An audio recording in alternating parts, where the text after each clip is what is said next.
بسم الله الرحمن الرحيم. ولتكن منكم أمة يدعون إلى الخير ويأمرون بالمعروف وينهون عن المنكر وأولئك هم المفلحون. بسم اللہ الرحمن الرحیم۔ سوال یہ ہے کہ کیا جانور ذبح کرتے وقت قربانی کا کوئی مخصوص دعا ہے؟ تو اس کا جواب یہ ہے کہ الحمدللہ سنت میں یہ ہے کہ جو شخص جانور قربانی کا ذبح کرے تو اس کو ذبح کرتے وقت میں یہ دعا پڑھنا ہے: بسم اللہ واللہ اکبر، اللہم ھذا منک ولک ھذا عنی۔ اگر وہ غیر کی طرف سے ذبح کرتا ہے تو وہاں پر یہ کہے گا کہ اس کا عن فلان، ھذا عن فلان، یعنی عنی کہے گا میری طرف سے، اور اگر دوسرے کی طرف سے تو عن فلان، اور اللہم تقبل من فلان و آل فلان، وہاں پر نام لے گا اس آدمی کا جس آدمی کی طرف سے ذبح کرتے ہیں۔ اور اسی طرح سے قربانی ذبح کرتے وقت میں ضروری ہے کہ جو دعا مستحب ہے اتنی ہی دعا پڑھی جائے۔ مختلف قسم کے لوگ اور دعائیں اور چاقو گلے پر رکھنا اور سب کے نام پڑھنا، ایسا کوئی نہیں ہے، اور مستحب یہی ہے۔ صحیح بخاری میں، صحیح مسلم میں حدیث ہے حضرت انس رضی اللہ تعالیٰ عنہ سے کہ نبی کریم صلی اللہ علیہ وسلم نے ضحى النبی صلی اللہ علیہ وسلم بکبشین املحین اقرنین، بھورے رنگ کے دو بکرے سینگ والے نبی علیہ والسلام نے ذبح فرمائے، اور ان دونوں کو اپنے ہاتھ سے ذبح کیا، اور پھر آپ نے نام لیا اور تکبیر یعنی بسم اللہ کہا اور اللہ اکبر کہا، پھر اپنے پیر کو ان دونوں کے گال پر رکھ کے ذبح کیا۔ صحیح مسلم میں حدیث ہے، حضرت عائشہ رضی اللہ تعالی عنہ فرماتی ہیں رسول اللہ صلی اللہ علیہ وسلم امر بکبشن، ایک بکرا لانے کا حکم دیا، اقرنا جو کہ سینگ والا تھا، جب اس کو لایا گیا لیضاحی بہ تاکہ اس کو ذبح کرے، تو آپ نے حضرت عائشہ رضی اللہ تعالی عنہ سے کہا یا عائشہ، اے عائشہ حلمی المدیتا، یعنی عائشہ چاقو لے آؤ۔ پھر اس کے بعد آپ نے فرمایا کہ چاقو کو ذرا کسی پتھر سے گھس کے لے آنا، تو کہتی ہیں میں نے گھس کے پھر نبی علیہ والسلام کو دیا، تو آپ نے ہاتھ میں لیا اور اس کے بعد بکرے کو لٹایا، پھر اس کے بعد ذبح کیا اور فرمایا بسم اللہ اللہم تقبل من محمد و آل محمد و من امت محمد، یہ کہہ کر دعا آپ نے جانور ذبح کیا۔ اور اسی طرح حضرت امام ترمذی نے حدیث بیان کی حضرت جابر بن عبداللہ رضی اللہ تعالیٰ عنہ سے، کہتے ہیں کہ میں نبی علیہ والسلام کے ساتھ وہ قربانی کے وقت میں عیدگاہ میں شریک تھا، جب آپ نے خطبہ ختم کیا اور اپنے ممبر سے اترے تو آپ نے بکرا منگوایا، اور اس کے بعد نبی علیہ والسلام نے اپنے ہاتھ سے ذبح فرمایا اور فرمایا بسم اللہ واللہ اکبر ھذا عنی وعمن لم یضحی من امتی، یہ میری طرف سے اور میری امت کے ان لوگوں کی طرف سے جنہوں نے ذبح نہیں کیا۔ یہ شیخ البانی نے اس حدیث کو صحیح قرار دیا۔ اور اسی طرح سے بعض روایت میں آتا ہے اللہم ان ھذا منک ولک، اللہم منک ھذہ الاضحیہ، یہ کہنا کافی ہے۔ اور اس کے بعد جیسے اصل چیز ہے بسم اللہ اللہ اکبر، اور جو دعا پڑھی جاتی ہے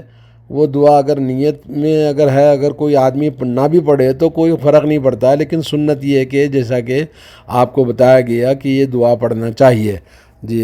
اللہ تعالی ہم سب کو صحیح طریقے سے ذبح کرنے کی توفیق عطا فرمائے۔ السلام علیکم ورحمۃ اللہ وبرکاتہ۔ قربانی کے مسائل میں سے ایک سوال یہ ہے کہ کسی فوت شدہ قربانی انسان کی طرف سے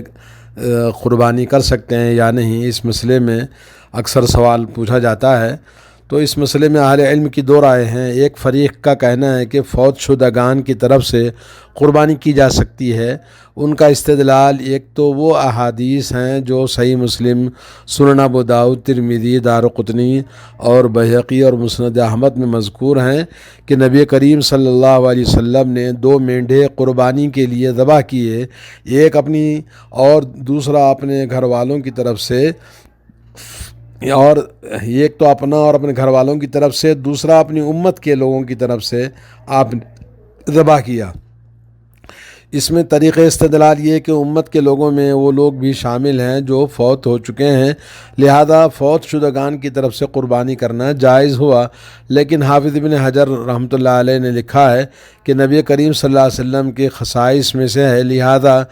آپ صلی اللہ علیہ وسلم کا اپنی امت کی طرف سے قربانی دینا فوت شدگان کی طرف سے قربانی کے جواز کی دلیل نہیں بن سکتی۔ دوسری دلیل جواز کی حضرت علی رضی اللہ تعالیٰ عنہ کا عمل ہے۔ چنانچہ سنن ابو داؤد میں، ترمذی میں حضرت حنش رحمۃ اللہ علیہ سے مروی ہے کہ میں نے حضرت علی رضی اللہ تعالیٰ عنہ کو 2 مینڈھے قربانی کرتے ہوئے دیکھا اور پوچھا کہ یہ کیا ہے، تو انہوں نے فرمایا ان رسول اللہ صلی اللہ علیہ وسلم اوصانی ان اضاحی عنہ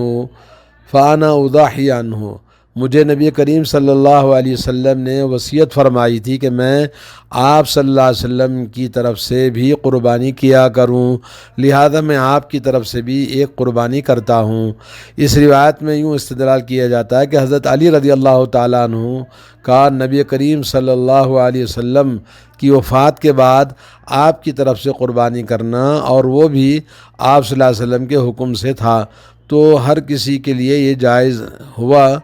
یعنی اس میں بہرحال علماء کا اختلاف ہے۔ اس روایت سے استدلال تب درست ہوتا جب یہ صحیح ہوتی کہ جب اسے خود امام ترمذی، امام ابن حجر، امام ذہبی، امام منذری، ابن ابان اور علامہ عبد الرحمن مبارک پوری، علامہ احمد عبد الرحمن البنا، علامہ عبید اللہ رحمانی نے سب نے ضعیف قرار دیا ہے۔ امام ترمذی نے اس کے ضعیف ہونے کے طرف اشارہ کرتے ہوئے لکھا ہے کہ بعض اہل علم اس کے جواز اور عدم جواز کے قائل ہیں۔ علامہ ابن المبارک فرماتے ہیں کہ مجھے زیادہ محبوب یہ ہے کہ فوت شدگان کی طرف سے قربانی نہ دی جائے،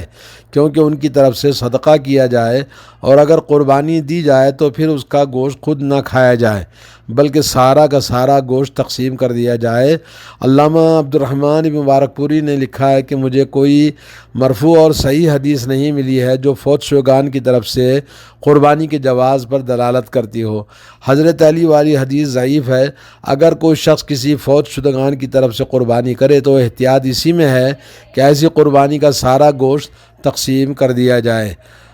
البتہ شیخ الاسلام ابن تیمیہ فوت شدگان کی طرف سے قربانی کے جواز کے قائل ہیں۔ یہاں ایک بات ذہن میں رکھا جائے کہ جو انسان کسی فوت شدگان کی طرف سے قربانی کرنے کا ارادہ رکھتا ہے تو اسے 2 جانور خریدنے چاہیے۔ ایک، کیونکہ ایسی قربانی کے جواز پر جو ان احادیث سے استدلال کیا جاتا ہے ان کی مخصوص اور ضعیف ہونے سے قطع نظر ان میں 2 ہی جانوروں کا ذکر ہے۔ نبی کریم صلی اللہ علیہ وسلم نے ایک جانور اپنی اور اپنے گھر والوں کی طرف سے ذبح کیا اور دوسرا اپنی امت کی طرف سے آپ نے ذبح کیا۔ حضرت علی نے ایک اپنی طرف سے اور اپنے گھر والوں کی طرف سے اور دوسرا نبی کریم صلی اللہ علیہ وسلم کی طرف سے قربانی دی ہے۔ بعض لوگ صرف ایک ہی دمبا یا ایک ہی بکرا خریدتے ہیں، اسے اپنے فوت شدگان یا دیگر اقربا کی طرف سے قربانی دیتے ہیں، جبکہ یہ اندازہ صحیح نہیں ہے، کیونکہ اس سے حدیث کی روح سے اس فوت شدگان کی طرف سے قربانی ہو گئی، مگر وہ خود اس کے گھر والے قربانی جیسی سنت مؤکدہ سے محروم ہیں اور احناف کے نزدیک واجب کے تارک ہو گئے۔ لہذا اگر کسی فوت شدگان کی طرف سے قربانی کرنا ہو تو اس کا صحیح طریقہ یہ ہے کہ ایک جانور اپنی اور اپنے گھر والوں کی طرف سے ذبح کرے اور دوسرا فوت شدہ کی طرف سے خاص ہو، پھر فوت شدگا کی طرف سے کی گئی قربانی کا سارا گوشت تقسیم کر دینے ہی میں زیادہ احتیاط ہے۔ قربانی کے گوشت کی تقسیم کے سلسلے میں یہ بھئی خود کھائیں اور دوسروں کو بھی کھلائیں جیسے قرآن کریم کا حکم ہے، اور اس میں یعنی اپنے احباب کو، متعلقین کو، تیسرا فقراء و مساکین کے لیے۔ چنانچہ ابن قدامہ المغنی میں حضرت ابن عباس رضی اللہ تعالیٰ عنہما سے مرفوعاً مروی ہے، وَيُطْعِمُ أَهْلَ بَيْتِهِ الثُّلُثَ وَيُطْعِمُ فُقَرَاءَ جِيرَانِهِ الثُّلُثَ وَيَتَصَدَّقُ عَلَى السُّؤَالِ بِالثُّلُث، ایک تہائی اپنے اہل خانہ کو کھلائے، ایک تہائی پڑوسی مساکین اور فقراء کو کھلائے، اور ایک تہائی عام سائلین پر صدقہ کر دے۔ علامہ ابن قدامہ لکھتے ہیں کہ اسے حافظ ابو موسیٰ اصفہانی نے الوظائف میں روایت کیا اور کہا کہ یہ حدیث حسن ہے، اور شیخ البانی نے ارواء الغلیل میں لکھا کہ اسے حسن کہا ہے، لیکن مجھے ایسی نہیں لگتی ہے، اور اس کی سند نہ ملنے کی وجہ سے حتماً کچھ کہا بھی نہیں جا سکتا ہے۔ بہرحال قربانی کے گوشت کی 3 حصے کرنے والی جو بات ہے وہ سورہ حج میں آیت نمبر 36 میں فَكُلُوا مِنْهَا وَأَطْعِمُوا الْقَانِعَ وَالْمُعْتَرَ، قربانی کے گوشت سے خود کھاؤ اور خود محتاجوں کو کھلاؤ اور سوالی کو بھی کھلاؤ، یعنی اس میں تینوں کا اللہ تبارک و تعالیٰ نے ذکر فرمایا۔ علامہ ابن کثیر نے اپنی تفسیر میں امام ابن قدامہ نے مغنی میں اسی آیت سے استدلال کیا اور اسی کی تقسیم کو ترجیح قرار دی ہے۔ ایک سوال یہ بھی ہے کہ کیا ہم کسی غیر مسلم کو بھی گوشت قربانی کا دے سکتے ہیں؟ تو اس سلسلے میں قرآن کریم میں اللہ رب العالمین نے وَأَطْعِمُوا الْقَانِعَ وَالْمُعْتَرَ، یعنی خود اپنے پڑوسی اور رشتہ دار اور اس کے بعد مانگنے والے سب کو دینے کا عام حکم ہے، تو غیر مسلموں کو بھی شامل ہے، اس کی ممانعت کی کوئی صریح دلیل نہیں ہے۔ علامہ حافظ صلاح الدین یوسف نے رحمہ اللہ نے اپنی ایک مقالے میں اس رائے کا اظہار بھی کیا ہے، اور یہ کوئی آدمی اڑوس پڑوس میں اگر ہے غیر مسلم اور وہ گوشت کھاتا ہے تو اس کو دینے میں کوئی حرج نہیں ہے، دے سکتے ہیں جی،